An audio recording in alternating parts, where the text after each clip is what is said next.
अस्सलाम वालेकुम स्टूडेंट्स, कैसे हैं आप लोग। उम्मीद है आप लोग सब खैरियत से होंगे। Welcome to my YouTube channel Hasnain's biology. आज हम लोग स्टार्ट करेंगे सेकेंड ईयर का फर्स्ट चैप्टर, मतलब चैप्टर नंबर 15 होम्योस्टेसिस का। इस चैप्टर को शुरू करने से पहले कुछ जो इम्पोर्टेंट करैक्टर है लिविंग ऑर्गेनिज्म का, उसके बारे में हम लोग डिस्कस करेंगे।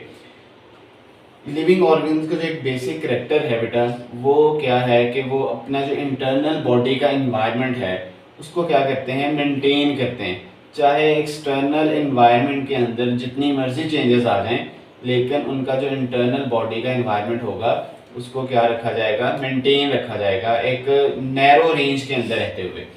अब इसको समझने के लिए नैरो रेंज की जो मैंने टर्म यूज़ की है, नैरो रेंज का बेसिकली मतलब क्या होता है। यहाँ पे अगर हम लोग बात करें, वैसे अगर सिंपली बात की जाए होम्यो की, होम्योस्टेसिस जो है वर्ड असल में इसके अंदर जो होम है, होम बेटा हम लोग कहते हैं घर को जिसके अंदर रहते हैं हम लोग। सेल्फ जो जाती घर होता है, सेल्फ जो खुद बनाया जाता है। अब खुद जो हमारा इंटरनल बॉडी की अंदर एनवायरनमेंट है, जो ससेप्टेबल जो कंपोनेंट्स हैं हमारी बॉडी के, उनको ज़रूरत होती है मेंटेन करने की, ताकि हमारी बॉडी को प्रोटेक्ट किया जा सके, एक्सटर्नल एनवायरनमेंट से बचाया जा सके।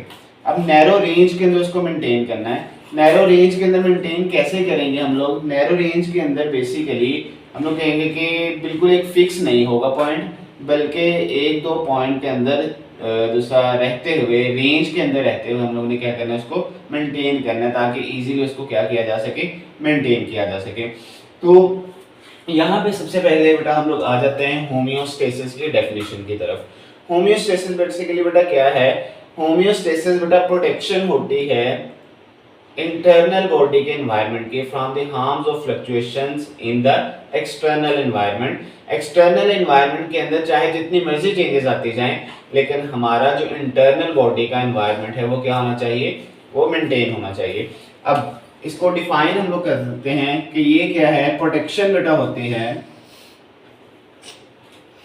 प्रोटेक्शन है ये, किसकी प्रोटेक्शन है? ऑफ इंटरनल बॉडी इन्वायरमेंट की बेटा। किससे बचा रहे हैं हम लोग इसको, प्रोटेक्ट किससे कर रहे हैं?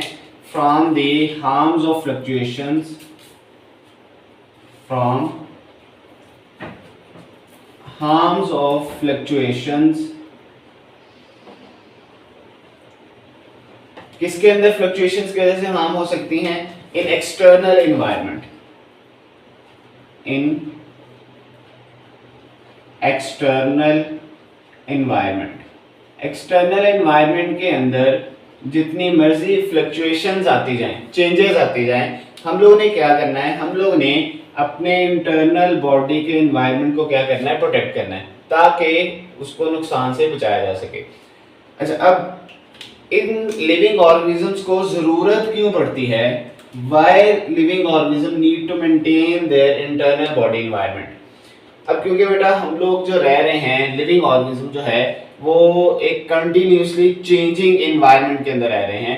एनवायरनमेंट के कंपोनेंट्स क्या हो रहे हैं, चेंज हो रहे हैं। अब हमें ज़रूरत होती है कि उन कंपोनेंट जो चेंज हो रहे हैं एनवायरनमेंट के, उनके अगेंस्ट अपनी बॉडी के एनवायरनमेंट को क्या किया जाए, उसके अंदर कम फ्लक्चुएशंस लाई जाएं, ज़्यादा फ्लक्चुएशंस ना लाई जाए, और नैरो रेंज के अंदर रहते हुए अपने इंटरनल बॉडी के एनवायरनमेंट को क्या किया जाए, प्रोटेक्ट किया जाए, ताकि हम लोग क्या कर सके, अपने इंटरनल बॉडी के एनवायरनमेंट को बचा सके।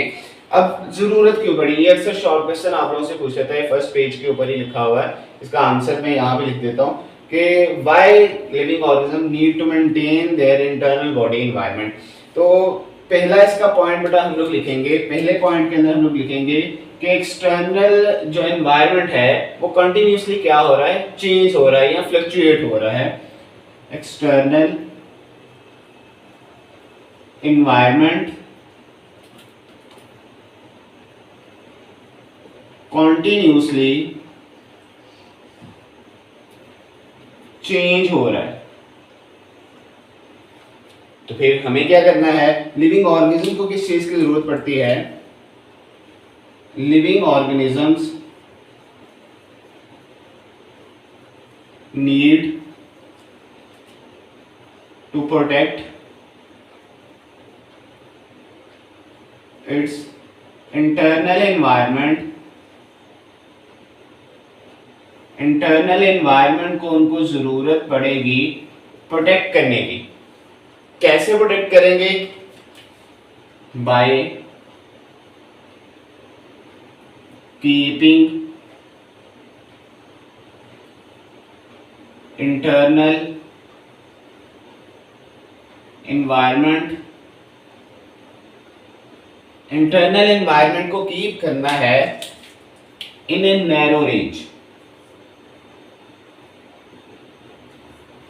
नैरो रेंज के अंदर बेटा रहते हुए क्या करना है? अपने इंटरनल बॉडी के एनवायरनमेंट को मेंटेन करना, ताकि क्या किया जा सके? प्रोटेक्ट किया जा सके अपने इंटरनल बॉडी के एनवायरनमेंट को, जो कि एक्सटर्नल एनवायरनमेंट के अंदर क्या आ रही थी? चेंजेस आ रही थी।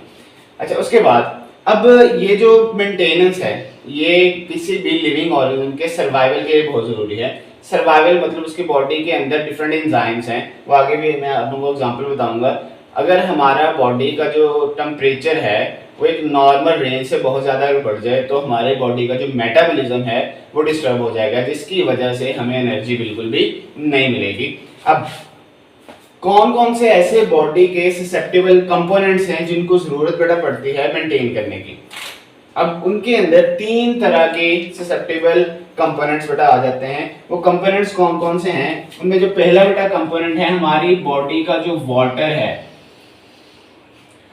उसको मेंटेन करने में वो ससेप्टेबल है।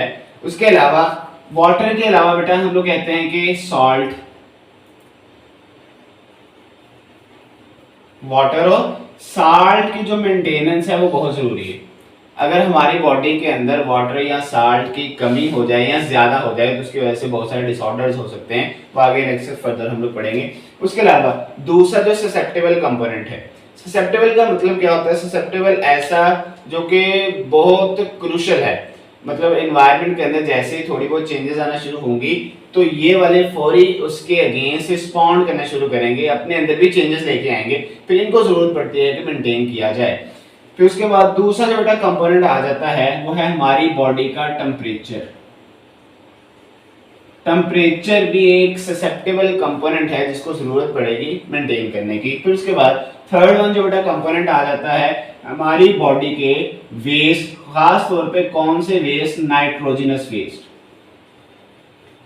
नाइट्रोजनस वेस्ट को जरूरत पड़ेगी मेंटेन करने की। अगर हमारी बॉडी के अंदर मेटाबॉलिज्म के दौरान नाइट्रोजनस वेस्ट बहुत ज्यादा हो जाए तो उनको जरूरत पड़ती है रिमूव करने की। ईजेशन प्रोसेस के जरिए बॉडी से रिमूव करना पड़ेगा। वो कैसे रिमूव करेंगे? वो डिफरेंट बॉडी के ऑर्गन उसमें हेल्प करेंगे, वो आगे नेक्स्ट फर्दर हम लोग पढ़ेंगे। फिर अब टाइप ऑफ रेगुलेशन, इन्हीं 3 ससेप्टेबल कंपोनेंट के लिहाज से 3 तरह की रेगुलेशन, ये भी शॉर्ट क्वेश्चन के अंदर पूछा जा सकता है आप लोगों से। ये वाला जो प्रोसेस है, ये वाला जो मैंने ससेप्टेबल कंपोनेंट्स लिखे हैं, ये बेटा एमसीक्यूज के लिहाज से इंपॉर्टेंट है, एमसीक्यूज ही आ सकता है। फिर टाइप ऑफ रेगुलेशन, इन्हीं 3 कंपोनेंट के लिहाज से 3 तरह की रेगुलेशंस हम लोग पढ़ते हैं। वो 3 तरह की रेगुलेशंस बेटा कौन सी हैं? फर्स्ट वन जो बेटा उसमें है वो है ओस्मो रेगुलेशन।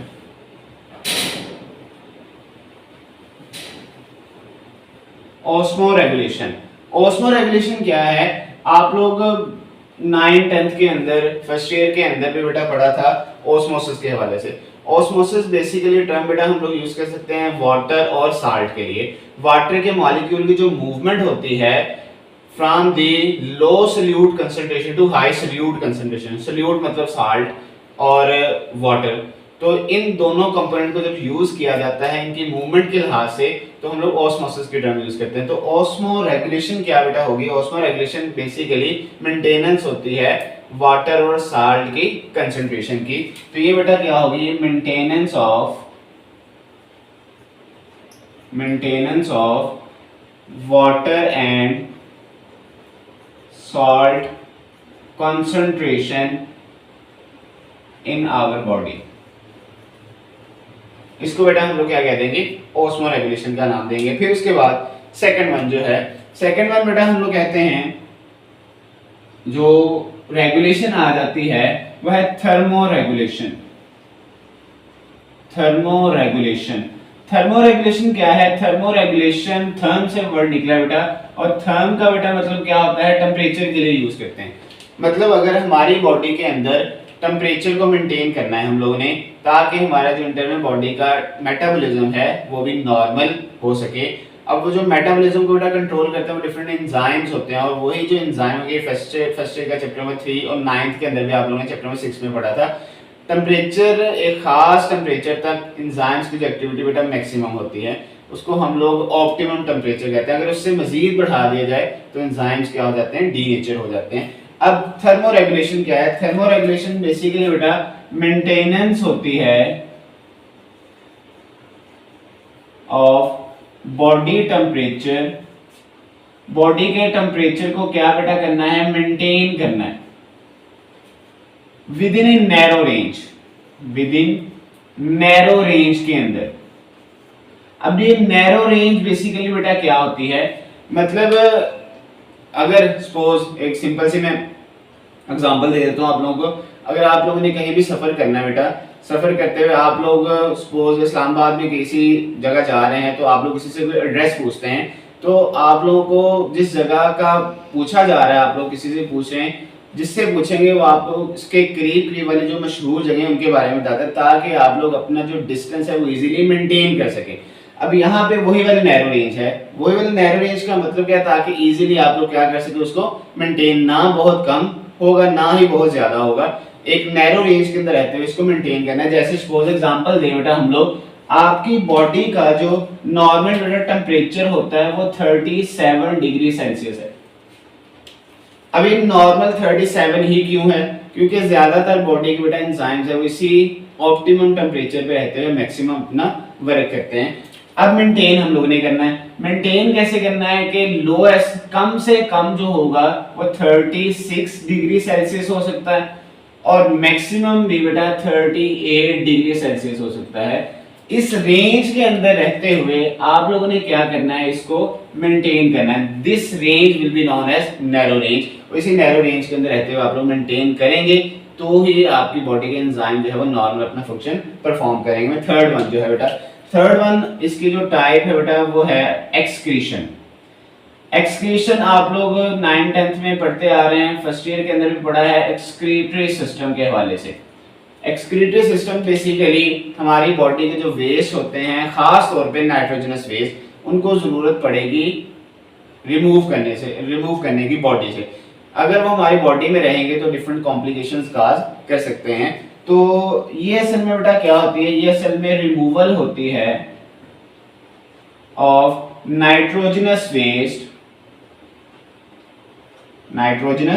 वेस्ट जिसमें नाइट्रोजन वगैरह मौजूद हो। खासतौर पे जब प्रोटीन की डाइजेशन होती है, प्रोटीन की मेटाबॉलिज्म होती है, तो उसके अंदर डिफरेंट जो नाइट्रोजन के एटम्स होते हैं वो नाइट्रोजन वेस्ट की फॉर्म में जमा हो जाते हैं, तो उनको जरूरत पड़ेगी बॉडी से बाहर निकालने की। तो removal of nitrogenous waste from the body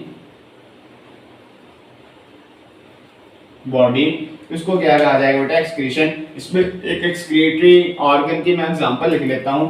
आप लोग सपोज किडनी है बेटा, किडनी एक जो एक्सक्रीटरी ऑर्गन है उसके तौर पे वर्क करता है, नाइट्रोजनस वेस्ट को बॉडी से बाहर निकालने में हेल्प करता है। अच्छा, अब ये जो सारी बेटा होमियोस्टेसिस है, ये असल में इसको कंट्रोल कौन कर रहा है? वो कंट्रोल बेटा कर रहा है कंट्रोल सिस्टम। तो कंट्रोल सिस्टम के हवाले से हम लोग बात करेंगे आगे।